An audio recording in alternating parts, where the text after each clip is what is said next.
अस्सलाम वालेकुम dear students, कैसे हो आप लोग। उम्मीद है कि आप सब लोग बिल्कुल ठीक ठाक होंगे। तो आज के इस वीडियो में इंशाल्लाह हम लोग चैप्टर नंबर 16 को जो है वो क्विकली रिवाइज करेंगे, which is about the hydrocarbons. ठीक है, अब हाइड्रोकार्बन्स देखो नेम से इंडिकेट हो रहा है कि ये ऐसे कंपाउंड्स होते हैं जिसमें सिर्फ और सिर्फ कार्बन प्रेजेंट होता है और हाइड्रोजन प्रेजेंट होता है। ठीक है, अब उसके बाद हम लोग इसकी क्लासिफिकेशन पर बात करते हैं। अच्छा, ये वो सेम क्लासिफिकेशन है जो कि हम लोगों ने पिछले चैप्टर में भी जो है वो डिस्कस की थी, लेकिन यहाँ पे जो है वो दो इंपॉर्टेंट MCQ पॉइंट्स हैं, तो उस लिहाज से हम लोग इसको थोड़ा देखेंगे। देखो, हाइड्रोकार्बन्स को जो है वो मेनली टू टाइप्स में जो है वो डिवाइड किया जाता है। एक को एलिफैटिक हाइड्रोकार्बन कहते हैं और दूसरे को एरोमेटिक हाइड्रोकार्बन कहते हैं। अब यहाँ पे इंपॉर्टेंट MCQ पॉइंट्स कौन से हैं कि हमारे पास जो एलिफैटिक हाइड्रोकार्बन्स होते हैं उसमें परसेंटेज ऑफ कार्बन जो है वो लेस होती है। ठीक है, और हमारे पास जो एरोमेटिक हाइड्रोकार्बन होते हैं उसमें हमारे पास परसेंटेज ऑफ कार्बन जो है वो ग्रेटर होती है। ठीक है, बाकी सेम वही क्लासिफिकेशन है जो कि आप लोगों ने पिछले चैप्टर में पढ़ी थी, तो मेरे ख्याल से दोबारा इसको करने की ज़रूरत नहीं, आप लोग इसको खुद देख सकते हो। अब नेक्स्ट हम लोग जो है वो अल्केन्स एंड साइक्लो अल्केन्स को सबसे पहले डिस्कस करेंगे, उसके बाद अल्कीन्स को देखेंगे, अल्कीन्स के बाद आइसोमरिज्म वाले टॉपिक को देखेंगे, आइसोमरिज्म के बाद अल्काइन को, और लास्ट में जो है वो बेंजीन पर जो है वो थोड़ी सी बात करेंगे। तो सबसे पहले हमारे पास अल्केन्स एंड साइक्लो अल्केन्स। अब अल्केन्स को जो है वो पैराफेन्स भी कहा जाता है। ठीक है, ये आपको पता हो। अल्केन जो है ये ओपन चेन होते हैं, साइक्लो अल्केन जो है वो क्लोज चेन होते हैं, नेम से इंडिकेट कर रहा है। ठीक है, साइक्लो। अब हमारे पास जो अल्केन्स होते हैं इनका जनरल फार्मूला जो है वो CnH2n+2 होता है, जबकि हमारे पास साइक्लो अल्केन्स का हमारे पास जो फार्मूला है वो CnH2n होता है। और ये सेम फार्मूला हमारे पास जो है ना ये अल्कीन्स का भी होता है। ठीक है, अल्कीन्स का और साइक्लो अल्केन्स का फार्मूला जो है वो जनरल फार्मूला जो है वो सिमिलर होता है। अब नेक्स्ट है हमारे पास नॉमनक्लेचर। ठीक है, नॉमनक्लेचर पर प्रैक्टिस आप लोग खुद करोगे। ठीक है, आगे भी हम लोग जितने भी ऑर्गेनिक कंपाउंड्स पढ़ेंगे तो उनकी नॉमनक्लेचर मैं आप लोगों को नहीं करवाऊंगा। ठीक है, क्योंकि इसमें just simple rules and regulations है, वो आप लोगों ने खुद देखकर खुद उन पर प्रैक्टिस करनी है। ठीक है, यहाँ पे मैं प्रैक्टिस नहीं करवा सकता। ठीक है, सो आप लोगों ने ये जितने भी नॉमनक्लेचर्स हैं, अल्केन, अल्कीन, अल्काइन, बेंजीन, आगे हम लोग अल्काइल हाइलाइड्स को पढ़ेंगे, अल्कोहल फिनोल ईथर को पढ़ेंगे। ठीक है, एल्डिहाइड कीटोन्स को पढ़ेंगे, कार्बोक्सिलिक एसिड्स को पढ़ेंगे। तो इन सब के नॉमनक्लेचर्स आप लोगों ने खुद करने हैं। ठीक है, मैं नहीं करवा रहा। नेक्स्ट हम लोग सबसे पहले देख लेते हैं जी physical properties of alkane. Alkane की फिजिकल प्रॉपर्टीज़ पर बात करते हैं। तो सबसे पहले जो है वो स्टेट ऑफ मैटर देखते हैं। हमारे पास ऐसा अल्केन जिसमें हमारे पास 1 से लेकर 4 तक कार्बन एटम्स हों तो वो गैसेज होते हैं। ठीक है, ऐसा अल्केन जिसमें हमारे पास कार्बन की तादाद जो है वो 5 से लेकर 17 तक हो तो वो लिक्विड्स होते हैं। और ऐसा हमारे पास अल्केन जिसमें हमारे पास कार्बन जो है वो 17+ हों, ठीक है, 17 से ज़्यादा हों, तो वो सॉलिड्स होते हैं। 17 वाला लिक्विड होगा, लेकिन 18 और 18 से ऑनवर्ड जो है वो सॉलिड्स होंगे। अब नेक्स्ट हम लोग बॉइलिंग पॉइंट की और मेल्टिंग पॉइंट की बात करते हैं। अच्छा, इसमें 2-3 चीज़ें हैं। ठीक है, देखो सबसे पहले तो ये कि नंबर ऑफ़ कार्बन एटम्स को जो है वो इंक्रीज़ करने से जो है वो हमारे पास मेल्टिंग पॉइंट भी इंक्रीज़ होगा। ठीक है, और साथ में हमारे पास बॉइलिंग पॉइंट भी इंक्रीज़ होगा। ठीक है, एक पॉइंट तो ये हो गया।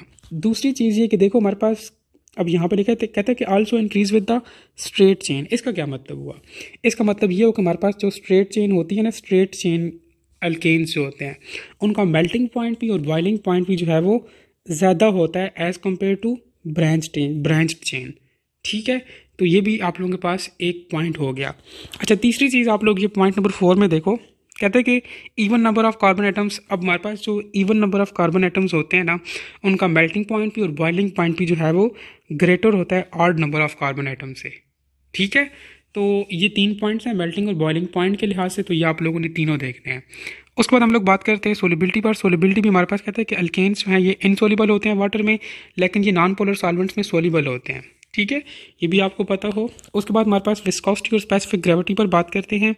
ये भी हमारे पास जो है वो नंबर ऑफ़ कार्बन एटम्स जब इंक्रीज़ होते हैं तो ये भी हमारे पास जो है वो ये दोनों प्रॉपर्टीज़ विस्कोसिटी भी और स्पेसिफिक ग्रेविटी भी जो है वो इंक्रीज़ हो जाती है।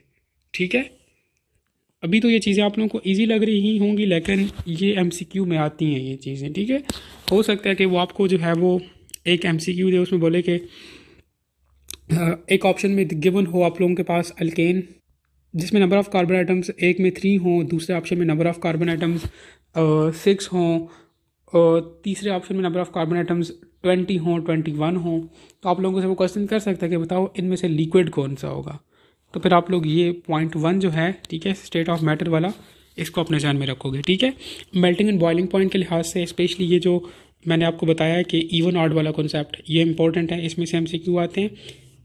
या फिर हमारे पास जो ओपन चेन अल्केन्स हैं और ब्रांच चेन अल्केन हैं, ये भी इंपॉर्टेंट हैं, ठीक है। इसमें से भी अक्सर MCQ आता है। तो आप फ़ौरन जब भी स्ट्रेट चेन देखो तो बोलो कि इसका मेल्टिंग एंड बॉइलिंग पॉइंट ज़्यादा होगा। अब नेक्स्ट हम लोग बात कर लेते हैं जी फिजिकल प्रॉपर्टीज़ ऑफ साइक्लोअल्केन, ठीक है। साइक्लोअल्केन का भी हमारे पास इस तरह से होता है कि मेल्टिंग पॉइंट, ठीक है, बॉइलिंग पॉइंट, स्पेसिफिक ग्रेविटी, उसकी डेंसिटी, ये सारे इंक्रीज होते हैं with increase in the number of carbon atoms, ठीक है। कार्बन आइटम्स इंक्रीज होंगे तो ये सारी प्रॉपर्टीज जो है वो इंक्रीज होंगी। अब उसके बाद हम लोग जो है वो अल्केन का स्ट्रक्चर देख लेते हैं। तो हमारे पास ये टेट्राहेड्रल स्ट्रक्चर होता है, ठीक है। और दूसरी चीज़ है कि sp3 हाइब्रिडाइज्ड होता है अल्केन्स, ठीक है, ये भी आपको पता हो। उसके बाद यहाँ पे जो है वो एंगल स्ट्रेंस उसने मेंशन किए हैं दो, एक हमारे पास साइक्लोप्रोपेन का विच इज़ 49.5 और साइक्लोब्यूटेन का विच इज़ 19.5, ठीक है। तो ये आपको पता हो, ये बुक की वैल्यूज़ हैं, ये आ सकती हैं MCQ में। और आप लोगों से मेरा क्वेश्चन है कि आप लोग मुझे कमेंट्स में ज़रा बताओ कि हमारे पास ये जो एंगल स्ट्रेन है ना, ये क्या होता है, ठीक है, इसकी क्या डेफिनेशन है, तो ये आप लोग मुझे बताओगे। नेक्स्ट हम लोग जो है relative stability and reactivity of alkanes and cycloalkanes पर बात करते हैं। कहते हैं कि हमारे पास ये जो अल्केन्स होते हैं ना, ये स्ट्रॉन्ग एसिड के साथ, स्ट्रॉन्ग बेस के साथ, स्ट्रॉन्ग ऑक्सीडाइजिंग एजेंट के साथ, स्ट्रॉन्ग रिड्यूसिंग एजेंट के साथ रिएक्ट नहीं करते, ठीक है। और कहते हैं कि हमारे पास ये जो साइक्लोअल्केन्स होते हैं ना, ये ज़्यादा रिएक्टिव होते हैं, मोर रिएक्टिव दैन अल्केन्स। तो आप लोगों को जो है वो इसमें से MCQ दे सकता है, ठीक है। उसमें वो डिफरेंट ऑप्शंस में आप लोगों को जो है वो एक में अगर स्ट्रेट चेन दे दे, ठीक है, अल्केन का, ऑप्शन बी में वो आप लोगों को साइक्लोअल्केन दे दे, ऑप्शन सी में भी, ऑप्शन डी में भी, तो आप लोगों से पूछ सकता है कि आप लोग बताओ कि हमारे पास सबसे ज़्यादा रिएक्टिव कौन होगा। तो आप लोग देखेंगे कि जो भी हमारे पास साइक्लोअल्केन हुआ ना, ठीक है, वो ज़्यादा रिएक्टिव होगा एज़ कम्पेयर टू अल्केन्स, ठीक है, सिंपल अल्केन्स। तो आप लोगों ने इस लिहाज से इन चीज़ों को देखना है। नेक्स्ट हम लोग जो है वो अल्केन्स के रिएक्शंस पर बात करते हैं। अल्केन्स जो है वो दो तरह के रिएक्शंस देता है। एक तो हमारे पास radical substitution reaction, substitution minus करने को कहते हैं, ठीक है। और दूसरा हमारे पास ऑक्सीडेशन रिएक्शन। तो ये इंपॉर्टेंट है, आप लोगों से समटाइम्स क्वेश्चन करता है कि हमारे पास ऑक्सीडेशन रिएक्शन कौन से ऑर्गेनिक कंपाउंड जो है वो ऑक्सीडेशन रिएक्शन देते हैं, ठीक है। तो आपको ये रिएक्शंस का, जनरल रिएक्शंस का पता हो कि हमारे पास कौन कौन सा कंपाउंड कौन कौन सी रिएक्शंस देता है। इंशाल्लाह मैं आगे जाकर जो है आप लोगों के साथ ये चीज़ें डिस्कस करूँगा, स्पेशली जब हमारी ऑर्गेनिक केमिस्ट्री ख़त्म हो जाएगी तो फिर मैं आपको बताऊंगा मतलब इन सारे कंपाउंड्स को कलेक्टिवली कि हमारे पास अल्केन कौन कौन सी रिएक्शन शो करता है, अल्कीन्स कौन कौन से रिएक्शन शो करता है, alkyne, benzene, alcohol, phenol, ether, alkyl halide, वो एल्डिहाइड कीटोन्स, कार्बोक्सिलिक एसिड, इन सब के रिएक्शंस आपको पता हो कि ये कौन कौन से रिएक्शन शो करते हैं, ठीक है। अब नेक्स्ट हम लोग फर्स्ट ऑफ ऑल देख लेते हैं कि सब्स्टिट्यूशन रिएक्शंस जो है वो क्या होते हैं। सब्स्टिट्यूशन रिएक्शंस हमारे पास जो है वो ये फ्री रेडिकल्स जो है वो इनिशिएट करवाते हैं, न्यूक्लियोफाइल्स भी करवा सकते हैं और इलेक्ट्रोफाइल्स भी करवा सकते हैं, ठीक है। अब देखो हमारे पास ये जो जब बॉन्ड ब्रेक होता है ना, तो वो दो तरह की जो है वो ब्रेकिंग होती है। एक हमारे पास जो है वो होमोलिटिक होती है जिसको हम लोग होमोलाइसिस भी कहते हैं, दूसरी हमारे पास हेट्रोलिटिक होती है जिसको हम लोग हेट्रोलाइसिस भी कहते हैं। अब ये जो होमोलिटिक फ्यूजन होती है ना, इसमें हमारे पास जो है फ्री रेडिकल्स बनते हैं और हमारे पास हेट्रोलिटिक में हमारे पास आयंस बन रहे होते हैं, ठीक है। तो ये आपको पता हो कि फ्री रेडिकल्स कब बनते हैं और आयंस कब बनते हैं, ठीक है। ये दोनों चीज़ें आपको लाजमी पता हो। नेक्स्ट हमारे पास इलेक्ट्रोफाइल एंड न्यूक्लियोफाइल। इलेक्ट्रोफाइल्स हमारे पास जो है ये इलेक्ट्रॉन पेयर्स को जो है वो एक्सेप्ट करते हैं, ठीक है। और जो न्यूक्लियोफाइल्स होते हैं तो ये इलेक्ट्रॉन पेयर को डोनेट करते हैं, ठीक है। अब इम्पोर्टेंट यहाँ पे क्या है, इनकी एग्जांपल्स इंपॉर्टेंट है। आपको पता होगा कि कौन सा स्पीशीज जो है, कौन सी स्पीशीज जो है वो इलेक्ट्रोफाइल है और कौन से जो है वो न्यूक्लियोफाइल। आप लोगों से क्वेश्चन कर सकते हैं कि all of the following are electrophile except या which one of the following is nucleophile. तो आप लोगों से इस तरह क्वेश्चन किए जा सकते हैं, ठीक है। तो सबसे पहले हम लोग अल्केन में जो है वो सब्स्टिट्यूशन रिएक्शन पर बात करते हैं, ठीक है। कहता है कि alkanes undergo free radical substitution reaction, ठीक है। ये आप लोगों की एक्सरसाइज को एक क्वेश्चन था, क्लोरिनेशन ऑफ मीथेन को एक्सप्लेन करना था, ये वो ही है, ठीक है। इसमें ऐसा कुछ इंपॉर्टेंट तो नहीं है, लेकिन एक दो पॉइंट्स काफ़ी इंपॉर्टेंट हैं। देखो उसमें तो ज़्यादातर रिएक्शंस मेंशन है और रिएक्शन MCQ में नहीं आ सकते उस तरह से, ठीक है। मतलब उनमें से MCQs नहीं बन सकता। लेकिन आपको पता हो कि हमारे पास ये जब हम लोग मीथेन की क्लोरिनेशन करते हैं तो उसके 3 स्टेप्स होते हैं। Number 1 is the initiation step, second हमारे पास प्रोपोगेशन स्टेप है and third one is the termination step, ठीक है। और दूसरी चीज़ आपको यहाँ पे पता हो कि जब हम लोग जो है वो इस रिएक्शन में जो है वो ऑक्सीजन को जो है वो एक्सेस अमाउंट में ले लें तो हमारे पास जो है वो कार्बन टेट्राऑक्साइड बनता है, ठीक है। CO4 जो है वो मेजर प्रोडक्ट बन रहा होता है। लेकिन मेरा अब आप लोगों से ये क्वेश्चन भी है कि जब भी हम लोग जो है वो मीथेन की क्लोरीनेशन करवाते हैं ना, ठीक है, तो हमारे पास जो एंड प्रोडक्ट है ना वो क्या बनता है, ठीक है। तो ये आप लोगों ने कमेंट्स में बताना है। अगर आपको नहीं पता तो आप लोग बुक से देख के बता दो, लेकिन ये इंपॉर्टेंट है, आपको इन रिएक्शंस का एंड प्रोडक्ट पता हो, ठीक है, क्लोरीनेशन ऑफ मीथेन का। नेक्स्ट है ऑक्सीडेशन ऑफ अल्केन्स, वो हम लोग देख लेते हैं, ठीक है। ये बेसिकली कंबस्टन प्रोसेस है। अब इसमें जो है वो 3 चीज़ें आप लोगों को पता हो कि जब हम लोग अल्केन्स की ऑक्सीडेशन करेंगे in the presence of excess oxygen तो क्या बनेगा, अगर हम लोग जो है वो ऑक्सीजन को लिमिटेड रखें तो हमारे पास क्या प्रोडक्ट बनेगा, और अगर हम लोग ऑक्सीजन को वेरी लिमिटेड रखेंगे तो क्या प्रोडक्ट बनेगा। तो ये तीनों पॉइंट्स आप लोगों ने यहाँ से देख लेने हैं, ठीक है। अब नेक्स्ट हम लोग जो है वो अल्कीन को स्टार्ट करते हैं। अल्कीन हमारे पास जो है वो ये ओपन चेन अनसैचुरेटेड हाइड्रोकार्बन होते हैं, ठीक है। अच्छा, इसमें जो है वो कार्बन कार्बन डबल बॉन्ड होता है। अल्केन में कार्बन सिंगल बॉन्ड था, यहाँ पे डबल बॉन्ड होता है। और ये हमारे पास जो है वो उसका जनरल फार्मूला CnH2n होता है, जो कि हम लोगों ने ऊपर भी बात की थी, ठीक है। साइक्लो अल्केन का भी हमारे पास यही फार्मूला होता है, ठीक है। इनको हम लोग ओलेफिन्स कहते हैं। ये इंपॉर्टेंट है, आप लोगों से क्वेश्चन कर सकता है कि अल्कीन का दूसरा नाम क्या है, अल्केन का दूसरा नाम क्या है। अच्छा, अल्कीन को अगर हम लोग ओलेफिन्स कहते हैं तो क्यों कहते हैं, क्योंकि हमारे पास ये इसके जो लोअर मेंबर्स होते हैं ना, वो जब रिएक्ट करते हैं हेलोजेंस के साथ तो वो ऑयली प्रोडक्ट्स जो है वो बनाते हैं, ठीक है, ऑयली प्रोडक्ट्स बनाते हैं। सो दैट इज़ वाई हम लोग इनको ओलेफिन्स कहते हैं, ठीक है। ये भी इंपॉर्टेंट है, आप लोगों से अल्कीन का दूसरा नाम भी पूछ सकता है, या फिर पूछ सकता है कि अल्कीन्स को हम लोग ओलेफिन्स क्यों कहते हैं। और जो एक और इम्पोर्टेंट चीज़ है कि हमारे पास जो अल्केन है वो sp3 हाइब्रिडाइज था, और अल्कीन जो है वो sp2 हाइब्रिडाइज्ड है, ठीक है। नॉमेनक्लेचर आ जाता है आगे, मैंने आप लोगों से कहा था कि इसकी प्रैक्टिस आप लोगों ने खुद करनी है। अब नेक्स्ट है हमारे पास रिलेटिव स्टेबिलिटी ऑफ अल्कीन्स, ठीक है। अब इस अल्कीन की हमारे पास जो रिलेटिव स्टेबिलिटी है ये 3 फैक्टर्स पर डिपेंड करती है। Number 1 position of double bond, number 2 number and nature of alkyl group, ठीक है, आर ग्रुप की नंबर पर और उसकी नेचर पर डिपेंड करता है, और उसकी पोजीशन पर भी डिपेंड करता है, ठीक है, position of R group. 3 factors. और हमारे पास रिलेटिव स्टेबिलिटी का जो ऑर्डर है, ठीक है, ब्यूटीन के लिए, वो आप लोग देख सकते हो, ये इंपॉर्टेंट है, ठीक है, ये वाला। यहाँ पे देखो कहता है कि आइसो ब्यूटालिन जो है वो ज़्यादा स्टेबल होता है ट्रांस 2 ब्यूटीन से, और ट्रांस ब्यूटीन जो है वो ज़्यादा स्टेबल होता है सिस 2 ब्यूटीन से, और ये ज़्यादा स्टेबल होता है 1 ब्यूटीन से, ठीक है। तो आप लोगों ने एक ट्रेंड यहाँ से रखना है कि हमारे पास जो आइसो वाले होते हैं ना ये ज़्यादा स्टेबल होते हैं, उसके बाद हमारे पास जो है वो ट्रांस वाले आ जाते हैं, और सबसे लीस्ट स्टेबल जो है ना वो सिस वाले होते हैं, ठीक है। तो ये ट्रेंड भी आप लोगों ने लाजमी याद रखना है। तो यहाँ से MCQ आ सकते हैं, ठीक है। जब भी आप लोगों को इस तरह से MCQ आए तो आप लोगों ने फ़ौरन आइसो को जो है वो करना होगा, ढूंढना होगा कि आइसो वाला हमारे पास कौन सा है। तो आप लोग जो है वो आइसोस ट्रांस और सिस को कैसे जो है वो आइडेंटिफाई करोगे। तो हम लोग सबसे पहले देख लेते हैं कि सिस किस तरह से होता है, ठीक है, ट्रांस किस तरह से होता है, और लास्ट में हम लोग देखते हैं कि आइसो वाला कैसे होता है। आइसो वाला तो नेम से इंडिकेट कर रहा है कि सेम ग्रुप्स होंगे इसके साथ अटैच, ठीक है, चारों उस पर। तो हम लोग इसी की एग्जांपल लेते हैं सिस, इसमें सिस की। तो अगर लाइक इस तरह से हुआ, देखो हमारे पास इसके साथ 4 के अटैच होंगे, और सेम साइड पे क्लोरीन, और दूसरी साइड पे हम लोग अगर एग्जांपल ले रहे हैं, ठीक है, ये ऐड करें, देखो ये एक दूसरे के ऑपोजिट नहीं है, सेम साइड पे वो 2 सिमिलर ग्रुप्स अटैच्ड हैं, तो ये हमारे पास आइसो को रिप्रेजेंट कर रहा है, ठीक है। अगर यही चीज़ हमारे पास जो है वो इस तरह से हो जाती कि हम लोग यहाँ पे Cl को ऐड कर लें और इसके ऑपोजिट साइड पे Cl को, और हाइड्रोजन को इस तरह ऑपोजिट साइड पे, तो हमारे पास फिर ये क्या होगा, ये वाला ट्रांस है, ठीक है। देखो ऑपोजिट साइड और ये ऑपोजिट साइड। और आइसो में ये होता है ना कि आइसो में फॉर एग्जांपल ये है तो हर तरफ एक ही सिमिलर ग्रुप अटैच्ड होगा, तो ये आइसो वाला है।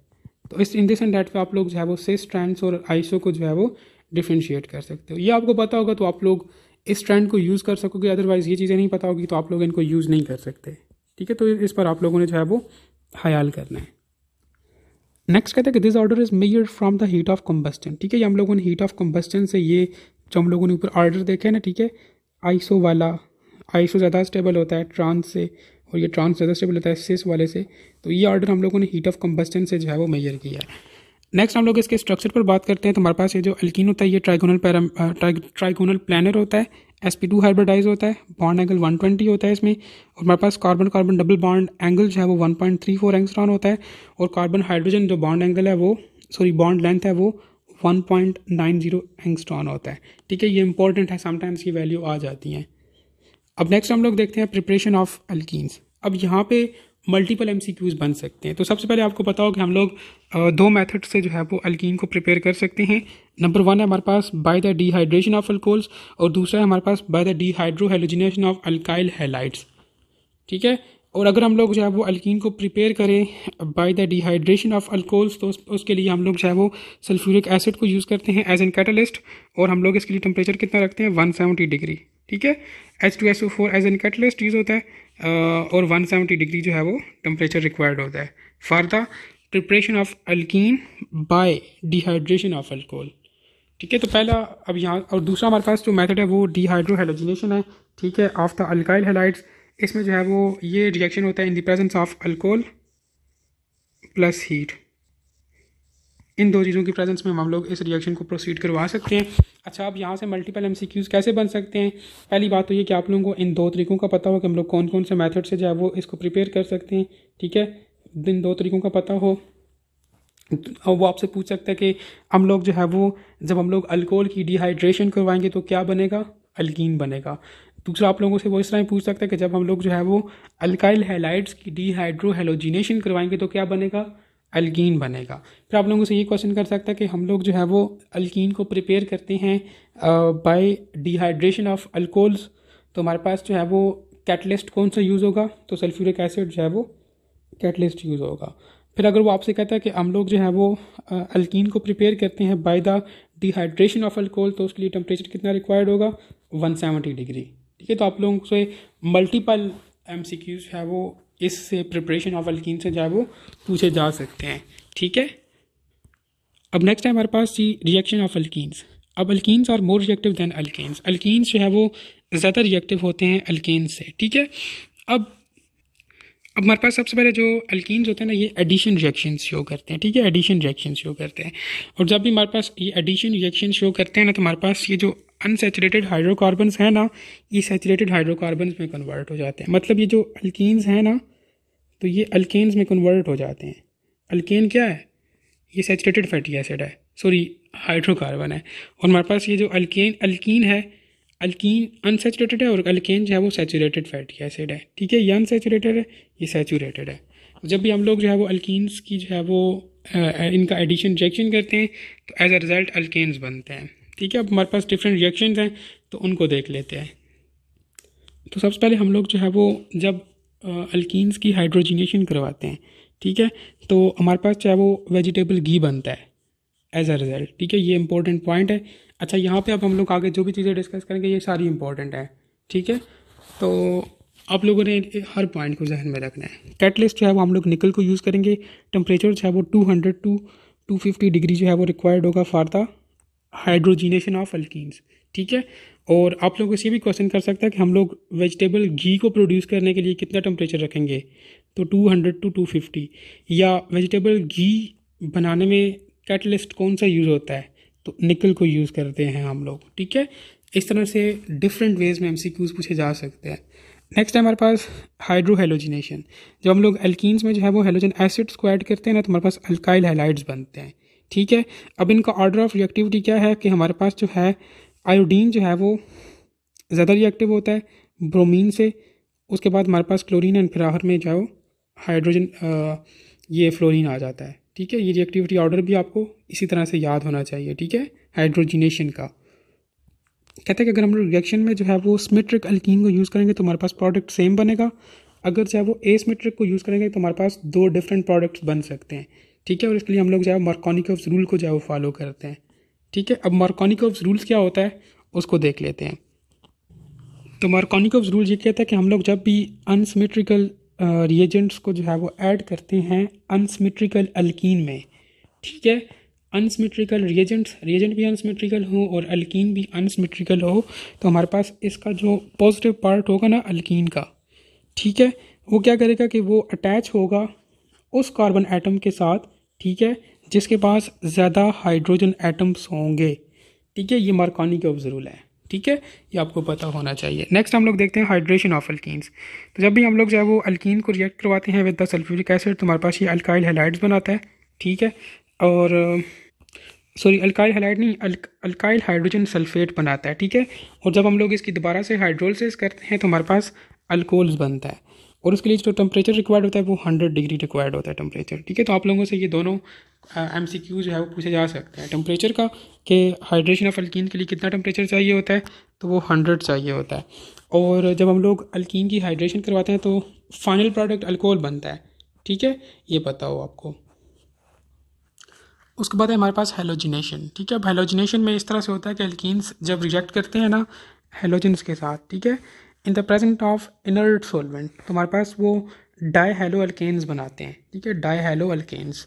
तो इसका ऑर्डर ऑफ रिएक्टिविटी उस तरह से है कि हमारे पास फ्लोरीन ज़्यादा रिएक्टिव होता है, उसके बाद जो है वो क्लोरीन, फिर ब्रोमीन, फिर आयोडीन। आप लोग इस रिएक्टिविटी को भी जहन में रखो, और ऊपर जो हम लोगों ने यहाँ पे रिएक्टिविटी पर है हाइड्रो हेलोजिनेशन में, इसकी भी याद रखो, ये दोनों डिफरेंट है, ठीक है, एक दूसरे के ऑपोजिट है। तो फिर स्टूडेंट्स MCQ में कंफ्यूज होते हैं, तो आप लोग इनको कंपेयर करके अभी अपने पास किसी जगह पे नोट कर लो, कि आपको पता हो कि आपसे एग्जामिनर जो है वो हेलोजिनेशन के उसमें पूछ रहा है, ठीक है, या हाइड्रो हेलोजिनेशन का पूछ रहा है। तो ये चीज़ है, ठीक है। जब भी हम लोग जो है वो H ऐड करेंगे, मैं आप लोगों को लिख के बता देता हूँ इधर साइड पे। हाइड्रोजन आयोडाइड जो है वो ज़्यादा रिएक्टिव होता है हाइड्रोजन ब्रोमाइड से, और हाइड्रोजन ब्रोमाइड हमारे पास जो है वो हाइड्रोजन क्लोराइड से ज़्यादा रिएक्टिव होता है, और सबसे लीस्ट रिएक्टिव जो है वो हाइड्रोजन फ्लोराइड होता है। लेकिन यहाँ पे इस केस में हमारे पास सिंपल जो फ्लोरीन है ना, फ्लोरीन ज़्यादा रिएक्टिव होता है एज़ कम्पेयर टू क्लोरीन, और ये रिएक्टिव होता है एज़ कम्पेयर टू जो है वो ब्रोमीन, और ब्रोमीन जो है वो ज़्यादा रिएक्टिव होता है एज़ कम्पेयर टू आयोडीन, ठीक है। और जो सबसे इम्पोर्टेंट यहाँ पे पॉइंट है कि हम लोग जो है वो डबल बॉन्ड को डिटेक्ट करने के लिए कौन सा टेस्ट यूज़ करते हैं, ब्रोमिनेशन, ठीक है, ब्रोमीन के साथ रिएक्ट करवाते हैं एल्कीन को, तो उसे ब्रोमिनेशन कहते हैं। अच्छा जी, यहाँ पे एक और MCQ पॉइंट है, आप लोगों से क्वेश्चन कर सकते हैं कि ब्रोमिनेशन जब हम लोग करवाते हैं, ठीक है, एल्कीन्स की, तो हमारे पास एंड प्रोडक्ट क्या बनता है, तो एंड प्रोडक्ट हमारे पास विक डाई ब्रोमो इथेन बनता है, ठीक है, ये है विक डाई ब्रोमो इथेन, ये आपको पता हो, ये भी इम्पोर्टेंट है। नेक्स्ट है हमारे पास हेलो हाइड्रेशन, ठीक है। अब इसमें हम लोग क्या करते हैं कि हाइपोहेलस एसिड जो है वो HCX को जो है वो ऐड करते हैं अल्कीन में, ठीक है। एज अ रिजल्ट हमारे पास जो है वो हेलो हाइड्रेंस बनते हैं, ठीक है, हेलो हाइड्रेंस बनते हैं। और उसके बाद हमारे पास है जी अपोक्सीडेशन। अपोक्सीडेशन में हम लोग जो है वो ऑक्सीजन को ऐड कर रहे होते हैं, ठीक है, प्लस ऑक्सीजन ऐड कर रहे होते हैं एल्कीन्स में, तो हमारे पास ये इपोक्साइड्स बनाता है। इपोक्सीडेशन में इपोक्साइड्स बनते हैं, ठीक है। और कैटलिस्ट जो है वो इसमें हम लोग चाहे वो सिल्वर Ag2O यूज़ करते हैं, ये भी पता हो। और टेम्परेचर जो है वो 300 डिग्री जो है वो चाहिए होता है for the epoxidation of alkenes. Next हमारे पास ओजोनोलिसिस, इसमें हम लोग जो है वो O3 को ऐड करते हैं, ठीक है, अल्कीन में, एंड इसको हम लोग यूज़ करते हैं for the detection of position of double bond, ठीक है, ये एक टेस्ट है, तो ये भी इम्पोर्टेंट है। और इसका एंड प्रोडक्ट जो है वो एल्डिहाइड भी बन सकता है, कीटोन भी बन सकता है, और कार्बोक्सिलिक एसिड भी बन सकता है, ठीक है। लास्ट रिएक्शन है हमारे पास पॉलीमराइजेशन। तो जब भी हम लोग अल्कीन की पॉलीमराइजेशन करते हैं तो हमारे पास एंड प्रोडक्ट पॉलीइथीन बनता है, ठीक है। और इसके लिए हमारे पास टेम्परेचर कितना रिक्वायर्ड होता है, 100 से लेकर 300 सेंटीग्रेड तक, और प्रेशर जो है वो 1000 से लेकर 2000 ATM तक प्रेशर जो है वो रिक्वायर्ड होता है, किसके लिए, फॉर द पॉलीमराइजेशन, ठीक है। तो ये आप लोगों को डिफरेंट कंडीशन सिचुएशन ये आपको याद होनी चाहिए, ठीक है, कि एक तो एंड प्रोडक्ट क्या बन रहा है, और कैटलिस्ट कौन सा यूज़ हो रहा है, टेम्परेचर कितना है, ठीक है, ये 2-3 चीज़ें ये आपको हर रिएक्शन की पता होनी चाहिए। नेक्स्ट है हमारे पास कॉन्जुगेशन इन अल्कीन्स। अब अल्कीन्स में हम लोग कॉन्जुगेशन देख लेते हैं। कॉन्जुगेशन होता है क्या, ऐसे compounds having alternate double and single bonds, ठीक है, तो उसे हम लोग कंजुगेटेड कंपाउंड्स कहते हैं, और इस फिनोमेना को कॉन्जुगेशन कहते हैं, ठीक है। एग्जांपल्स उसने दी है 1,3 ब्यूटाडाइन, ये उसकी एग्जांपल है, आप लोग इसको देख सकते हो। अब इसमें हमारे पास पाई इलेक्ट्रॉन्स जो है वो डीलोकलाइज्ड हैं, और हमारे पास कंजुगेशन होती ही डीलोकलाइजेशन ऑफ इलेक्ट्रॉन्स की वजह से है। आप लोगों से क्वेश्चन कर सकते हैं कि ये जो कंजुगेशन होती है मॉलिक्यूल्स में, ये किस वजह से होती है, तो ये इलेक्ट्रॉन्स की डीलोकलाइजेशन की वजह से होती है। ये आप लोगों के पास इंपॉर्टेंट पॉइंट है, ठीक है। नेक्स्ट हमारे पास अब ये जो उसने ये एग्जांपल दिया ना, इसमें कहता है कि हमारे पास carbon carbon bond in above compound is 1.48 angstrom, और ये शॉर्टर है as compare to carbon carbon single bond in alkanes, ठीक है। तो ये भी आपको पता होना चाहिए। लेकिन यहाँ से सबसे इंपॉर्टेंट यही है कि हमारे पास ये जो कॉन्जुगेशन होती है ना, कॉन्जुगेशन, ये पाई इलेक्ट्रॉन्स की डिलोकलाइजेशन की वजह से होती है, ठीक है।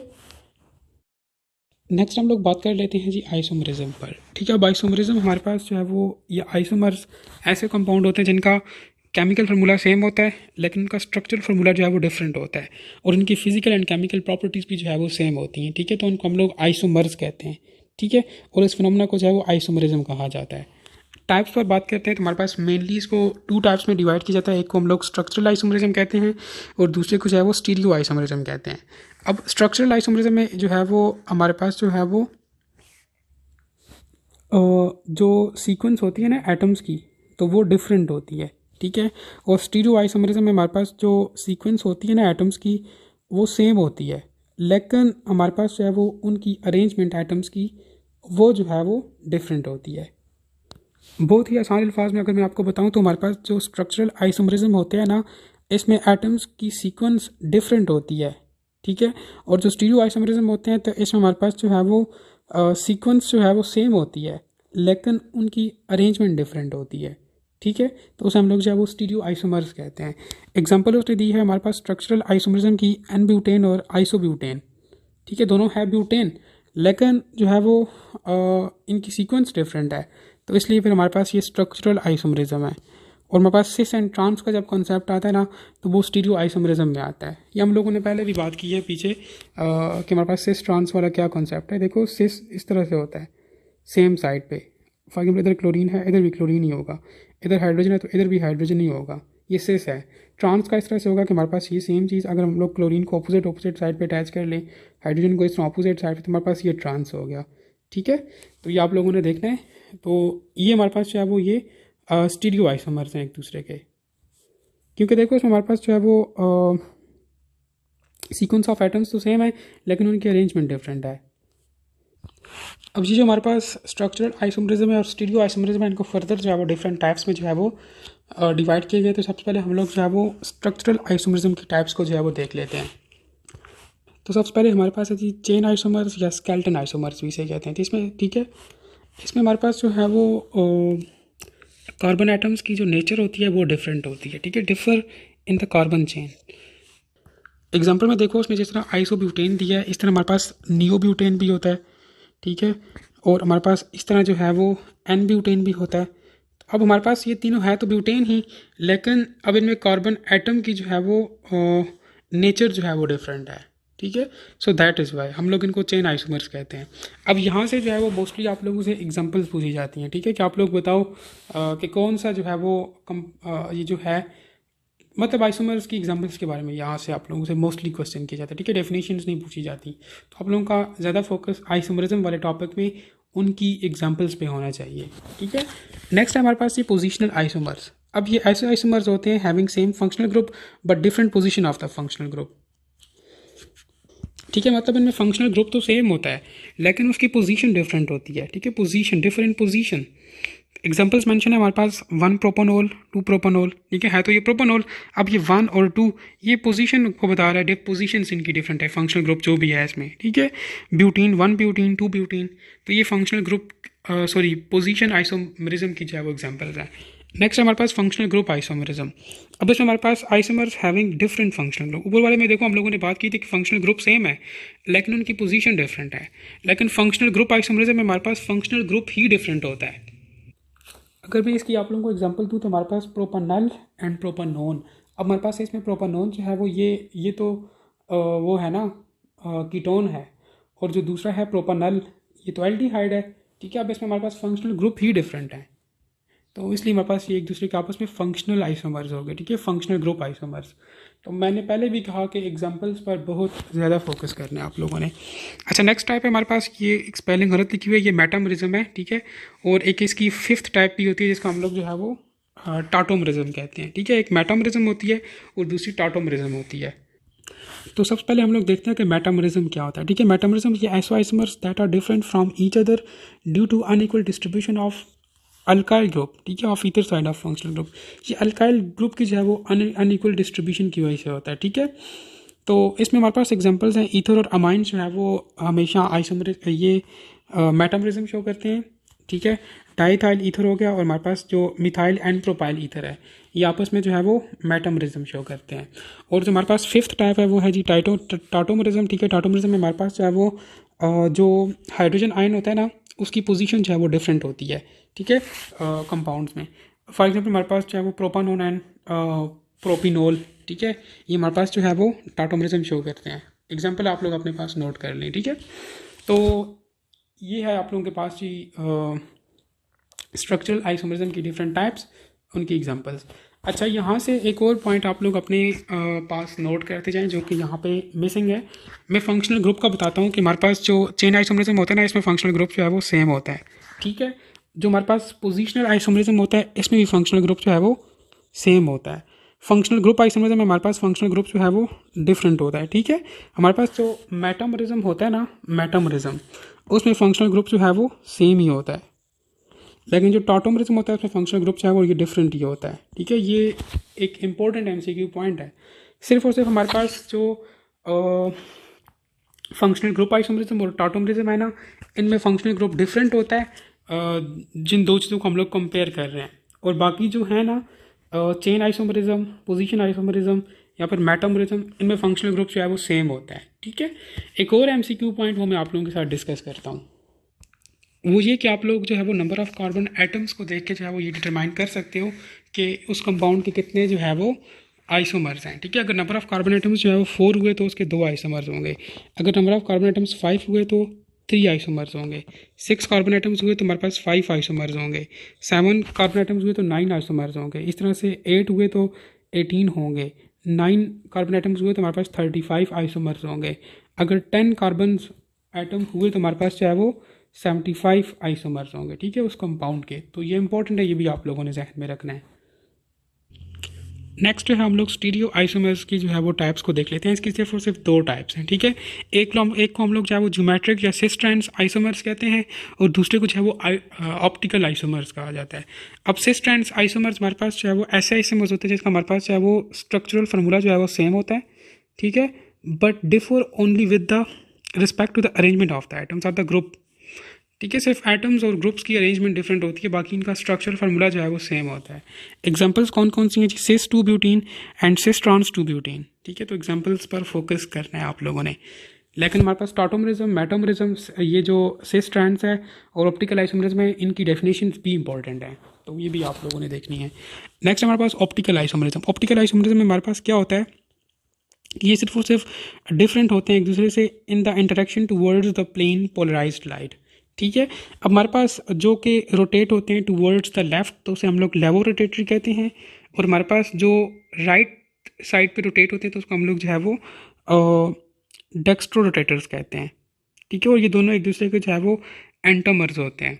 आप लोगों से क्वेश्चन कर सकते हैं कि हमारे पास जो है वो लेवो रोटेटरी और डेक्स्ट्रो रोटेटरी का आपस में क्या रिलेशन है। ठीक है, ये आपस में जो है वो एंटोमर्स होते हैं। अच्छा, इसमें भी इसने एग्जांपल्स दी है लैक्टिक एसिड की। ठीक है, लैक्टिक एसिड हमारे पास जो है वो ऑप्टिकल आइसोमरिज्म शो करता है। कहता है कि their structure are not identical as they can not be superimpose on each other. ठीक है, कहता है कि दे आर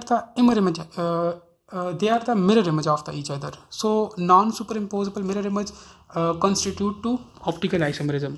तो ये जो लास्ट वाली लाइन लिखी हुई है ये बहुत ज़्यादा इंपॉर्टेंट है। ठीक है, एक तो इसमें आपको पता हो, स्पेशली ये जो लास्ट में है कि हमारे पास non superimposable mirror images जो है ये कॉन्स्टिट्यूट करते हैं ऑप्टिकल आइसोमरिज्म। आप लोगों से क्वेश्चन कर सकते हैं कि non superimposable mirror image constitute optical isomerism या ज्योमेट्रिकल सिस ट्रांस आइसोमरिज्म या फंक्शनल ग्रुप आइसोमरिज्म। तो आपको पता हो कि ये ऑप्टिकल आइसोमरिज्म को जो है वो कॉन्स्टिट्यूट करते हैं। ठीक है, तो ये था आप लोगों के पास आइसोमरिज्म। तो कोशिश करो कि ये जो लास्ट वाली कुछ डेफिनेशंस हैं, ठीक है, metamers, tautomers, cis trans isomers, optical isomers, इनकी डेफिनेशन का पता हो। ये जो लास्ट पॉइंट मैंने बताया इसका पता हो, और एग्जांपल्स का पता हो। ठीक है, और एग्जांपल्स के साथ साथ नंबर ऑफ़ कार्बन एटम्स के साथ इनका क्या लिंक है, नंबर ऑफ़ एटम्स कितने हो तो कितने आइसोमर्स बन सकते हैं। ठीक है, तो ये पता हो। नेक्स्ट है हमारे पास अल्काइन। ठीक है, अल्काइन जो है ये ओपन चेन अनसैचुरेटेड हाइड्रोकार्बन्स होते हैं, और उसमें हमारे पास जो कार्बन और कार्बन के दरमियान बॉन्ड होते हैं ना, वो ट्रिपल बॉन्ड होते हैं। ठीक है, ये उनका जनरल फार्मूला हमारे पास जो है वो CnH2n-2 है। ठीक है, और इनमें ट्रिपल बॉन्ड होता है, तो इनको हम लोग एसिटाइलिन्स भी कहते हैं, ठीक है। नेक्स्ट हमारे पास नॉमेनक्लेचर, तो नॉमेनक्लेचर आप लोगों ने खुद कर लेना है। नेक्स्ट हम लोग बात कर लेते हैं जी about the stability of alkynes, ठीक है। तो हमारे पास जो अल्केन्स होते हैं ये सबसे ज़्यादा स्टेबल होते हैं, उसके बाद अल्काइंस, और सबसे लीस्ट स्टेबल जो है ना तो ये अल्कीन्स होते हैं, ठीक है। Alkenes are least stable. Reason क्या है? रीज़न ये है कि हमारे पास जो अल्केन्स होते हैं ना, अल्केन्स, उनकी electron density per unit volume जो है वो सबसे ज़्यादा होती है, ठीक है। उसके बाद अल्काइन की होती है, और सबसे कम जो है ना वो अल्कीन की होती है, ठीक है, electron density per unit volume. So that is why. Next हमारे पास कहता है कि नॉन टर्मिनल अल्काइंस जो होते हैं ना ये ज़्यादा एसिडिक होते हैं as compare to the terminal alkynes, ठीक है। तो आप लोगों से जो है वो एमसीक्यू में ये नहीं पूछेगा कि नॉन टर्मिनल अल्काइंस ज़्यादा एसिडिक होते हैं या टर्मिनल अल्काइंस। वो आप लोगों को ऑप्शंस में नॉन टर्मिनल और टर्मिनल अल्काइंस की जो है वो एग्जांपल्स देगा, तो फिर आप लोगों ने खुद वहाँ पे जो है वो फाइंड आउट करना होगा कि हमारे पास अब नॉन टर्मिनल अल्काइंस कौन से हैं और टर्मिनल अल्काइंस कौन से होते हैं। तो हमारे पास टर्मिनल अल्काइंस ऐसे होते हैं ना कि फॉर एग्जांपल अब ये हमारे पास कोई भी अल्कीन है उसका हम लोग जो है वो चेन ले लेते हैं, ठीक है। अब अगर हमारे पास कोई भी ग्रुप जो है वो फॉर एग्जांपल हाइड्रोजन हम लोग ले लेते हैं, फॉर एग्जांपल ये मैं एग्जांपल ले रहा हूँ। अगर हमारे पास ये इधर स्टार्टिंग में आ गया, ठीक है, या फिर ये एंड पे आ गया हाइड्रोजन या कोई भी ग्रुप, ये मैं जस्ट एग्जांपल ले रहा हूँ हाइड्रोजन को, या फिर हमारे पास कोई भी ग्रुप जो है वो इस डबल बॉन्ड के साथ डायरेक्टली अटैच हो गया, ठीक है, चाहे वो कोई भी ग्रुप है, तो ये हमारे पास जो है वो टर्मिनल अल्काइंस होंगे, ठीक है, टर्मिनल अल्काइंस होंगे। तो अगर हमारे पास जो है वो फॉर एग्जांपल इसी तरह की चेन है, ठीक है, इसी चेन को ले लेते हैं जी। अगर हमारे पास ग्रुप जो है वो किसी दूसरे कार्बन के साथ आ गया ना, फॉर एग्जांपल यहाँ पे आ गए, तो हमारे पास ये नॉन टर्मिनल होगा, या यहाँ पे आ गया तो ये भी नॉन टर्मिनल ही होगा। बस आप लोगों ने ये देखना है कि हमारे पास कोई भी एक्स्ट्रा ग्रुप जो है वो या तो चेन के स्टार्ट में ऐड ना हो, ठीक है, अगर ऐड हुआ तो फिर वो टर्मिनल होगा, या तो चेन के बिल्कुल लास्ट पे ऐड ना हो, या फिर वो ट्रिपल बॉन्ड वाले कार्बन्स में से किसी एक के साथ जो है वो अटैच अगर हुआ ग्रुप तो फिर वो टर्मिनल्स ही होंगे, ठीक है, टर्मिनल अल्काइन होगा। अगर कहीं और पे अटैच हुए इन पोजीशंस के अलावा तो फिर वो नॉन टर्मिनल अल्काइंस होते हैं, ठीक है। नेक्स्ट हम लोग रिलेटिव स्टेबिलिटी की बात करते हैं अल्काइंस की। तो हमारे पास ये डिपेंड करती है पोजीशन ऑफ ट्रिपल बॉन्ड पर और उसके नंबर पर, ठीक है। एक तो पोजीशन पर डिपेंड करती है और नंबर पर डिपेंड करती है ट्रिपल बॉन्ड के, और हमारे पास जो है वो ये नेचर ऑफ कंस्टिट्यूएंट पर भी डिपेंड करती है कि हमारे पास किस किस्म का जो है वो कंस्टिट्यूएंट जो है वो अटैच्ड है, ठीक है। तो ये दो फैक्टर्स हैं। नेक्स्ट हम लोग स्ट्रक्चर पर बात करते हैं। अल्काइन का स्ट्रक्चर कैसा होता है? तो हमारे पास एसिटाइलिन जो है वो ये लीनियर स्ट्रक्चर का होता है, ठीक है। नेक्स्ट हमारे पास इसमें carbon carbon triple bond angle जो है वो, ये बॉन्ड एंगल नहीं है, ये बॉन्ड लेंथ है, ठीक है। तो हमारे पास 1.19 एंगस्ट्रॉन होता है, और कार्बन हाइड्रोजन बॉन्ड लेंथ कितनी होती है? 1.06 एंगस्ट्रॉन। ये बॉन्ड लेंथ समटाइम्स वो आप लोगों से पूछ लेता है, ठीक है, एमसीक्यूज के अंदर। तो bond length, bond angle, hybridisation, ये चीज़ें पता हो आपको। इसमें हमारे पास बॉन्ड एंगल जो है 180 होता है, ऑब्वियसली एक स्ट्रेट लाइन बन रही है, लीनियर स्ट्रक्चर है, तो हमारे पास 180 ही होगा ना, ठीक है। और हमारे पास जो है वो लीनियर स्ट्रक्चर है, ये हम लोग ऊपर बात कर चुके हैं। और इसमें हाइब्रिडाइजेशन जो है वो sp होती है, ठीक है। अल्केन में हमारे पास sp3 थी, अल्कीन्स में हमारे पास sp2 थी, और अल्काइंस में हमारे पास सिंपल sp हाइब्रिडाइजेशन होती है, ठीक है। नेक्स्ट हम लोग जो है वो उनकी फिजिकल प्रॉपर्टीज़ पर बात करते हैं अल्काइन की। तो स्टेट ऑफ मैटर देखते हैं। जो हमारे पास ऐसा अल्काइन जिसमें हमारे पास कार्बन 2 से 4 तक कार्बन हो तो वो गैसेज होती हैं, ठीक है। C5 से C12 तक जो होते हैं उनमें वो लिक्विड्स होते हैं, और C12 से ऑनवर्ड्स जो होते हैं वो सॉलिड्स होते हैं, ठीक है। तो स्टेट ऑफ मैटर आपको पता होनी चाहिए। इनकी जो एडोर है ना वो गार्लिक लाइक होती है, और जो हमारे पास जो एसिटाइलिन होता है ना वो उसकी एडोर चाहे वो गार्लिक लाइक होती है, और हमारे पास एसिटाइलिन के अलावा जो बाकी ग्रुप्स हैं, बाकी अदर अल्काइंस हैं, वो एडोर लेस होते हैं, उनकी कोई एडोर नहीं होती, ठीक है। एक कलर लेस कंपाउंड्स होते हैं, ठीक है।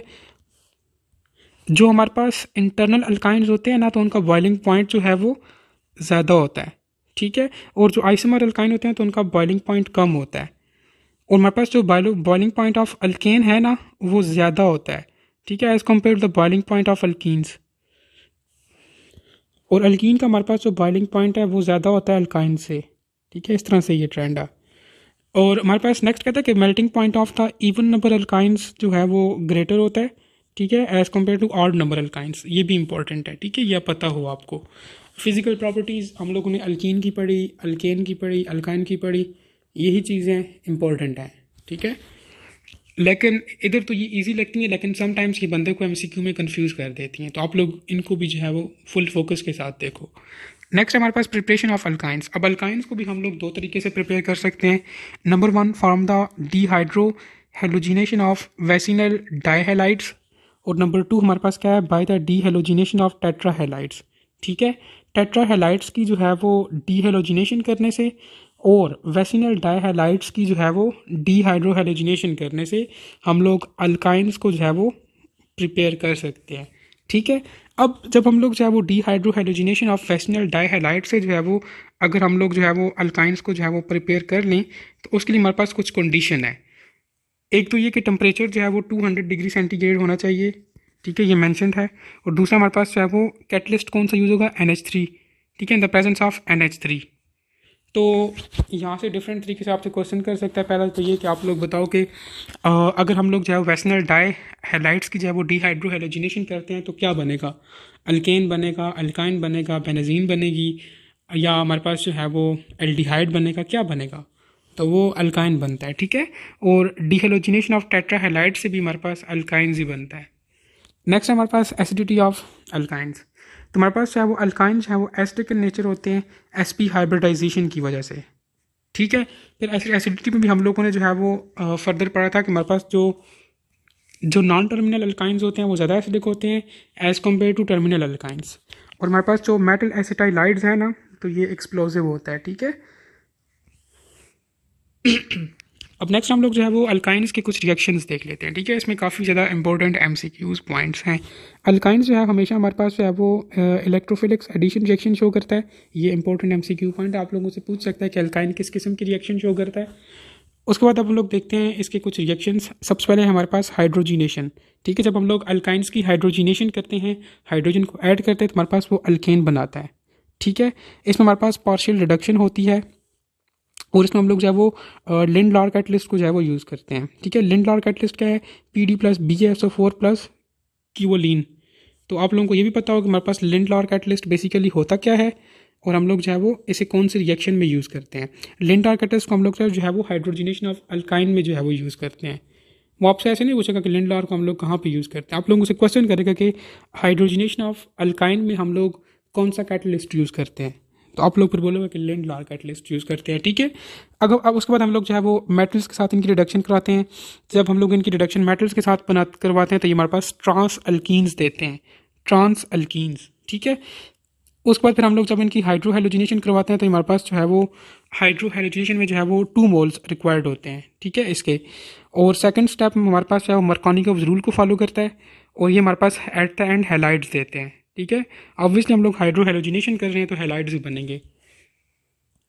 नेक्स्ट है हमारे पास ये हाइड्रेशन। जब हम लोग अल्काइंस की हाइड्रेशन करते हैं तो उसके लिए कैटलिस्ट कौन सा यूज़ करते हैं, AgSO4 या H2SO4, या नहीं बल्कि इन दोनों को यूज़ करते हैं, ठीक है, एक साथ ही। और hydration of alkyne gives the ketone product, ठीक है। जब हम लोग अल्काइंस की हाइड्रेशन करते हैं तो हमारे पास कीटोन्स बनते हैं। और हमारे पास जब हम लोग अल्कीन्स की हाइड्रेशन करते हैं ना, तो हमारे पास अल्कोहल बनता है। ये इंपॉर्टेंट पॉइंट है। जब हम लोग जो है वो किसकी, अल्काइन की करते हैं ना हाइड्रेशन, तो हमारे पास जो है वो कीटोन बनता है। और जब हम लोग जो है वो अल्कीन्स की करते हैं ना हाइड्रेशन, तो हमारे पास जो है वो अल्कोहल बनता है। ये इंपॉर्टेंट है, ठीक है। अब नेक्स्ट है हमारे पास ओजोनोलिसिस। अब जब हम लोग जो है वो अल्काइन की ओजोनोलिसिस करते हैं तो हमारे पास सबसे पहले डाई कार्बोनाइल कंपाउंड्स बनते हैं, ठीक है। उसके बाद जब हम लोग इनकी ऑक्सीडेशन करवाते हैं ना, तो हमारे पास जो है वो हाइड्रोजन पेरोक्साइड बन जाता है, जो आगे जाकर हमारे पास कार्बोक्सिलिक एसिड प्रोड्यूस कर रहा होता है। आप लोग ये बीच वाली चीज़ें अगर याद नहीं भी कर सकते तो आपको इतना पता हो कि जब भी हम लोग अल्काइंस की जो है वो ओजोनोलिसिस करते हैं ना, तो हमारे पास क्या बनता है as a result, carboxylic acid, ठीक है। तो ये इंपॉर्टेंट है। नेक्स्ट है हमारे पास बेंजीन, ठीक है, इस चैप्टर का लास्ट टॉपिक। अब बेंजीन हमारे पास इसका फॉर्मूला जो है वो C6H6 होता है। अब ये हमारे पास अरोमेटिक हाइड्रोकार्बन है क्योंकि इसमें हमारे पास एक रिंग लाइक स्ट्रक्चर होता है, ठीक है, इसलिए हम लोग इसके अरोमेटिक हाइड्रोकार्बन कहते हैं। अच्छा, ये नॉन पोलर होता है, वाटर इनसोल्युबल होता है, और हमारे पास इसमें जो कार्बन कार्बन बॉन्ड लेंथ जो होती है ना वो इक्वल होती है, ठीक है। तो इसमें किस तरह इक्वल होती है, देखो आप ये जो रिंग है ना, इनकी बॉन्ड लेंथ जो है वो आपस में इक्वली होती है, ठीक है। इस तरह से इसका स्ट्रक्चर होता है, तो आप लोग इसमें देख सकते हो कि बॉन्ड लेंथ एक दूसरे के इक्वल है। अच्छा, नेक्स्ट है हमारे पास नॉमेनक्लेचर, ठीक है। नॉमेनक्लेचर आप लोगों ने एज यूजुअल खुद करना होता है, इंपॉर्टेंट है। KMU कैट में जो है वो इसमें से एक आध MCQ आता है, लेकिन MD कैट में एक से दो MCQs जो है वो इसमें आ जाते हैं, कभी कभार तीन भी आ जाते हैं, लेकिन आते हैं, ठीक है। MD कैट में थोड़े ज़्यादा आते हैं, KMU कैट में एक आध ही आता है। अच्छा, नेक्स्ट है ये नॉमेनक्लेचर में ही आ जाते हैं ये 3 पॉइंट्स, ठीक है। ये डिफरेंट पोजीशंस के लिहाज से जो है वो उसने बताया हुआ है कि अगर डबल बॉन्ड हमारे पास 1-2 पोजीशन पे होता है उसे हम लोग आर्थरो कहते हैं, 1-3 पे होता है उसे मेटा कहते हैं, 1-4 पे होते तो उसे पैरा कहते हैं, ठीक है। ये नॉमेनक्लेचर में आप लोग खुद पढ़ लोगे। नेक्स्ट हमारे पास रिएक्टिविटी ऑफ बेंजीन। अब बेंजीन जो है वो दो तरह के रिएक्शन देता है, ठीक है। यहाँ पे 3 मेंशन है, लेकिन बेंजीन दो तरह के ही रिएक्शन देता है। Number 1 addition reaction and number 2 हमारे पास इलेक्ट्रोफिलिक अरोमेटिक सब्सटीट्यूशन रिएक्शन। तो अब आगे इन्हीं रिएक्शंस को देख लेते हैं कि ये किस तरह से होते हैं। तो सबसे पहले हमारे पास है जी नाइट्रेशन। तो जब भी हम लोग बेंजीन की नाइट्रेशन करते हैं तो हमारे पास एज रिजल्ट नाइट्रोबेंजीन बनता है। इसमें हम लोग H2SO4 को कैटलिस्ट यूज़ करते हैं और टेम्परेचर जो है वो कितना चाहिए होता है 60 डिग्री। नेक्स्ट हमारे पास सल्फोनेशन। अब सल्फोनेशन जो है वो जब बेंजीन की सल्फोनेशन होती है तो हमारे पास बेंजीन सल्फाइड बनता है। इसमें भी हम लोग कैटलिस्ट जो है वो H2SO4 को ही यूज़ कर रहे होते हैं और टेम्परेचर कितना रिक्वायर्ड होता है 100 सेंटीग्रेड, ठीक है। नेक्स्ट हमारे पास हेलोजिनेशन ऑफ बेंजीन। जब हम लोग बेंजीन की हेलोजिनेशन करते हैं तो अगर हम लोग क्लोरीन यूज़ करेंगे तो हमारे पास क्लोरोबेंजीन बनेगा, ठीक है। ब्रोमीन यूज़ करेंगे तो हमारे पास ब्रोमोबेंजीन बनेगा। आयोडीन यूज़ करेंगे तो आयोडोबेंजीन बनेगा, तो उसके मुताबिक होगा, ठीक है, कि कौन सा हेलोजन हम लोग वो कर रहे हैं। कैटलिस्ट इसमें हम लोग जो है वो लीवस बेस, कोई भी ऐसा कैटलिस्ट जो लीवस बेस हो उसको यूज़ करेंगे, ठीक है। फॉर एग्जांपल FeCl3 या AlCl3, ठीक है, ये लीवस बेस के तौर पे एक्ट करते हैं इस रिएक्शन में और ये रूम टेम्परेचर पे हो जाता है ये रिएक्शन, ठीक है। सल्फोन हेलोजिनेशन जो है वो रूम टेम्परेचर पे हो जाता है। तो नेक्स्ट हमारे पास फ्राइडेड क्राफ्ट रिएक्शन, ये सबसे ज़्यादा इंपॉर्टेंट है, ठीक है। इसमें हम लोग कैटलिस्ट यूज़ करते हैं AlCl3, एंड प्रोडक्ट हमारे पास एसीटोफिनोन बनता है और हमारे पास कहता है कि ये रिएक्शन जो है वो ज़्यादा अच्छा नहीं है। अच्छा क्यों नहीं है, रीज़न उसने दिया है, कहता है कि difficult to stop mono alkylation. इसमें हमारे पास मोनो वो बन रहे होते हैं ना अल्काइंस, तो उनको स्टॉप करना मुश्किल हो जाता है। कहता है कि uncertainty about the product because of the rearrangement of the carbocation, ठीक है। तो ये दो रीज़न हैं जी कि हमारे पास ये रिएक्शन क्यों इतना अच्छा नहीं है फ्राइडेड क्राफ्ट वाला, तो ये भी आपको याद होनी चाहिए। ये सारे रिएक्शन इंपॉर्टेंट है, 5 रिएक्शन है तो आपको लाजमी पता हो, लेकिन जो फ्राइडेड क्राफ्ट वाला रिएक्शन है ना तो ये मोस्ट इंपॉर्टेंट है। एक तो इसका कैटलिस्ट, दूसरा इसका एंड प्रोडक्ट और तीसरा जो है वो कि ये क्यों जो है वो इतना अच्छा रिएक्शन नहीं है, ठीक है। इसके डिसएडवांटेजेस आप कह सकते हो, बाकी भी इंपॉर्टेंट है, आपसे कोई भी पूछ सकता है, लेकिन ये 3 चीज़ें आप लोगों को किसी रिएक्शन के बारे में लाजमी पता हो कि एंड प्रोडक्ट क्या होगा, कैटलिस्ट अगर यूज़ हो रहा है तो कौन सा कैटलिस्ट है, और प्रोडक्ट ये बात कर चुके हैं, और टेम्परेचर कितना रिक्वायर्ड होता है किसी रिएक्शन के लिए, ठीक है। टेम्परेचर की वैसे कभी कभार MCQ आता है, लेकिन आ जाता है समटाइम्स, तो आप लोग इनको याद कर लो, इतने मुश्किल नहीं है। मेजोरिटी ऑफ रिएक्शंस के साथ तो टेम्परेचर मेंशन ही नहीं है ना, लेकिन जिनके साथ है तो वो आपको पता होना चाहिए। अच्छा, फिर कुछ स्टूडेंट्स होते हैं, अब समटाइम्स वैल्यूज़ डिफरेंट आ जाती हैं ना, तो वो फिर कंफ्यूज हो जाते हैं। वैसे कंफ्यूज होने की बात नहीं होती, वो कहते हैं कि आपने इतना टेम्परेचर बताया और बुक में इतना मेंशन है, तो यार आप लोग बुक वाला याद कर लो, ठीक है। तो ऐसे कि कोई इतना बड़ा मसला नहीं है, तो आप लोग बुक वाले को प्रेफर करो, क्योंकि पेपर आप लोगों का जो मेन टेस्ट होता है वो बुक से बनता है। अब नेक्स्ट है हमारे पास सब्सटीट्यूएंट इफेक्ट, ठीक है। सब्सटीट्यूएंट इफेक्ट जो है वो दो तरह के होते हैं, एक को हम लोग जो है वो डायरेक्टिव इफेक्ट कहते हैं, या इसी को हम लोग ओरिएंटेशन इफेक्ट भी कहते हैं। दूसरा इफेक्ट वो इफेक्ट होता है जो कि बेनजीन रिंग की रिएक्टिविटी पर होता है इफेक्ट, ठीक है। तो सबसे पहले हम लोग जो है वो इस डायरेक्टिव इफेक्ट को देख लेते हैं, जिसको हम लोग जो है वो ओरिएंटेशन इफेक्ट भी कहते हैं। तो इसमें ये कहता है कि हमारे पास जो फर्स्ट सब्सटीट्यूएंट होता है ना, कहते हैं कि वो डायरेक्ट करता है सेकंड सब्सटीट्यूएंट को आर्थरो पे, पैरा पे या मेटा पोजीशन पे, और ये डिपेंड करता है upon the nature of first substituent, ठीक है। तो इसे हम लोग जो है वो डायरेक्टिव इफेक्ट कहते हैं या ओरिएंटेशन इफेक्ट कहते हैं। इसको फर्दर हम लोग जो है वो 2 ग्रुप्स में जो है वो डिवाइड कर लेते हैं। तो हमारे पास जो है वो एक को हम लोग आर्थरो पैरा डायरेक्टिंग सब्सटीट्यूएंट कहते हैं, दूसरे को हम लोग जो है वो मेटा डायरेक्टिंग सब्सटीट्यूएंट्स कहते हैं, ठीक है। आर्थरो वाले ये उसने कुछ एग्जांपल्स दिए हैं, तो ये आपको जो है वो पता हो, ठीक है। और मेटा के बारे में कहता है कि these groups are when attached to the benzene ring direct the first electrophile to the meta position, कहते हैं कि हमारे पास ये जो मेटा डायरेक्टिंग ग्रुप्स होते हैं ना, तो ये जब बेंजीन रिंग के साथ अटैच होते हैं तो ये सेकंड उसको इलेक्ट्रोफाइल को जो है वो मेटा पोजीशन पे जो है वो अटैच करवा लेते हैं, ठीक है। अब इम्पोर्टेंट यहाँ पे क्या है, वो आपसे डेफिनेशन स्टेटमेंट नहीं पूछेगा।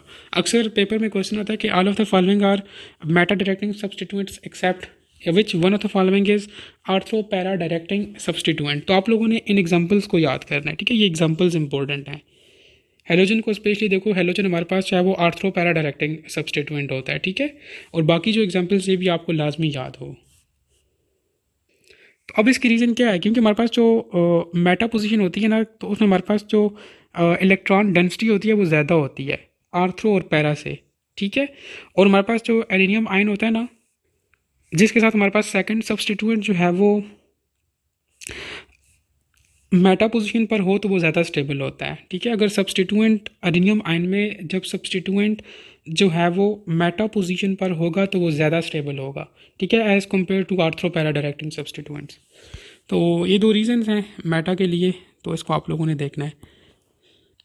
सेकंड हम लोग देख लेते हैं affect on reactivity of benzene ring, ठीक है। सब्सटीट्यूएंट इफेक्ट का जो है वो बेंजीन रिंग की रिएक्टिविटी पे क्या अफेक्ट होता है। तो कहते हैं कि हमारे पास हेलोजन्स और कहते हैं कि except halogens all ortho para directing group जो है वो एक्टिवेट करते हैं बेंजीन रिंग को, ठीक है, सब्सटीट्यूशन के लिए, हेलोजन्स के अलावा, ठीक है। हेलोजन्स, इस हेलोजन के अलावा बाकी जितने भी ये हमारे पास ग्रुप्स हैं ना आर्थ्रो पैरा वाले, ठीक है, ये क्या करते हैं कि बेंजीन रिंग को एक्टिवेट करवाते हैं फॉर फर्दर सब्सटीट्यूशन। और हमारे पास जितने भी मेटा डायरेक्टिंग ग्रुप्स होते हैं और हेलोजन्स होते हैं ना, ये डीएक्टिवेट करवाते हैं, ठीक है, बेंजीन रिंग को, कि वो फर्दर सब्सटीट्यूशन रिएक्शन ना कर सके, ठीक है। आर्थ्रो पैरा वाले जितने भी ग्रुप्स हैं हेलोजन के अलावा वो सारे बेंजीन रिंग को एक्टिवेट करवाते हैं सब्सटीट्यूशन के लिए, और मेटा वाले जो है वो हमारे पास जो है वो उसको डीएक्टिवेट करते हैं, और हेलोजन्स भी। तो इसीलिए तो मेटा ज़्यादा स्टेबल होता है ना, ठीक है। ऊपर हम लोगों ने बात भी की है रीजन में, तो ये आपको पता होना चाहिए। अच्छा, यहाँ पे जो है आप लोगों का चैप्टर जो है वो एंड हो जाता है। नेक्स्ट कुछ इंपॉर्टेंट एमसीक्यू पॉइंट्स लिखे तो उनको भी देख लेते हैं एक मरतबा। तो सबसे पहले कहता है कि हमारे पास हाइब्रिडाइजेशन जो है ये एक एंडोथर्मिक प्रोसेस है। ये बात बिल्कुल ठीक है। कहता है कि vapour pressure is inversely proportional to number of carbon atoms. देखो बाकी जितनी भी चीज़ें हम लोग पढ़ते हैं कहते हैं कि नंबर ऑफ कार्बन एटम्स का तो उनका डायरेक्ट रिलेशन है, लेकिन वेपर प्रेशर का जो है वो उसके साथ इन्वर्स रिलेशन बनता है, ठीक है। लाइक आप लोग vapour number of carbon atoms जितने ज़्यादा होंगे तो वेपर प्रेशर उतना कम होगा। और हमारे पास एसिडिटी जो है वो सबसे ज़्यादा अल्काइंस की होती है, उसके बाद अल्कीन्स की, सबसे लीस्ट एसिडिक जो होते हैं वो अल्केन्स होते हैं। बॉइलिंग पॉइंट जो है वो अल्केन का ज़्यादा होता है, उसके बाद अल्कीन का होता है, और सबसे ज़्यादा जो है वो अल्काइंस का होता है, ठीक है। Boiling point of even number of ये कार्बन आइटम्स की बात हो रही है अल्काइंस की, ठीक है, उसको वो ज़्यादा होता है ऑड नंबर से।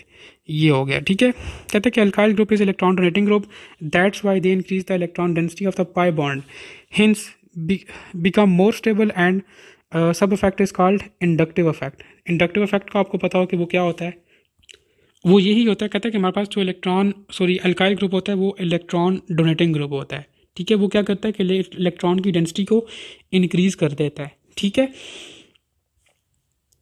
जिसकी वजह से स्टेबिलिटी जो है वो भी इंक्रीज हो जाती है। तो इस इफेक्ट को हम लोग जो है वो इंडक्टिव इफेक्ट कहते हैं। Boiling point of isomeric alkyne जो है वो, इसमें क्या ट्रेंड है, एन जो है वो, एन वाले जो होते हैं ना उनका बॉइलिंग पॉइंट सबसे ज़्यादा होता है, उसके बाद आइसो, और सबसे लीस्ट जो है वो नियो वाले जो कंपाउंड्स होते हैं। एडिशन रिएक्शन में हमारे पास जो है वो sp3 हाइब्रिडाइजेशन जो है वो चेंज होकर sp2 में जो है वो कन्वर्ट हो जाती है। देखो एडिशन हो रही है ना, sp2 से जो है वो sp3 में कन्वर्ट हो रही है। और हमारे पास एलिमिनेशन रिएक्शन में हमारे पास क्या होता है कि sp3 जो है वो sp2 में कन्वर्ट हो जाती है, ठीक है। ये भी इंपॉर्टेंट है, आपको याद पता होना चाहिए।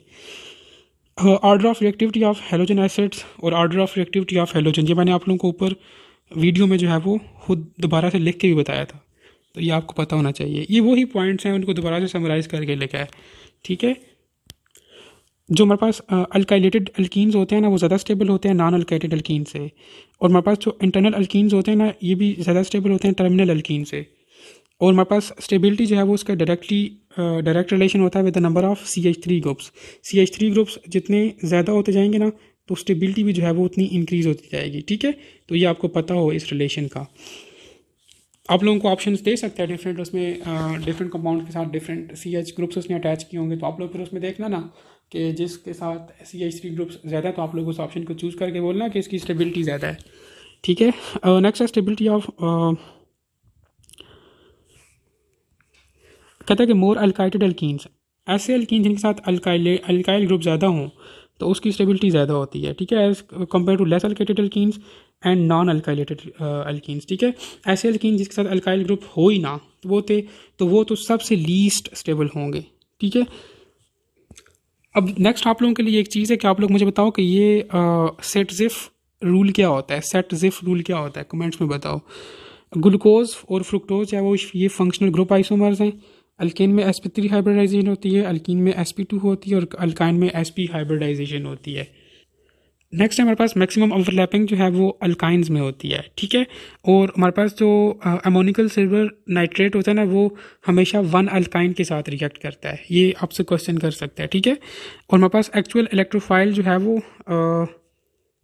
बेंजीन सल्फोनेशन में वो SO3 है, ठीक है, ठीक है। और last but not the least कहता है कि smoke during the combustion process is directly proportional to number of carbon atom. तो कार्बन एटम्स हमारे पास जितने इंक्रीज होंगे उनका नंबर, तो स्मोक भी जो है वो इतनी इंक्रीज होगी, ठीक है, कंबस्टन प्रोसेस में। तो आप लोगों से ये भी पूछ सकता है कि कौन सा कंपाउंड जो है वो ज़्यादा स्मोक प्रोड्यूस करेगा, तो आप लोगों ने नंबर ऑफ कार्बन एटम्स को गिन लेना है, जिसके नंबर ऑफ कार्बन एटम्स ज़्यादा हुए तो आप लोगों ने उसका कह देना है कि ये जो है वो ज़्यादा स्मोक प्रोड्यूस करेगा। तो ये था आप लोगों के पास चैप्टर नंबर 4। उम्मीद है कि आप लोगों ने काफ़ी कुछ सीखा होगा। वीडियो तो काफ़ी लेंथी हो गई है लेकिन चैप्टर ही इतना लेंथी था, सो दैट इज़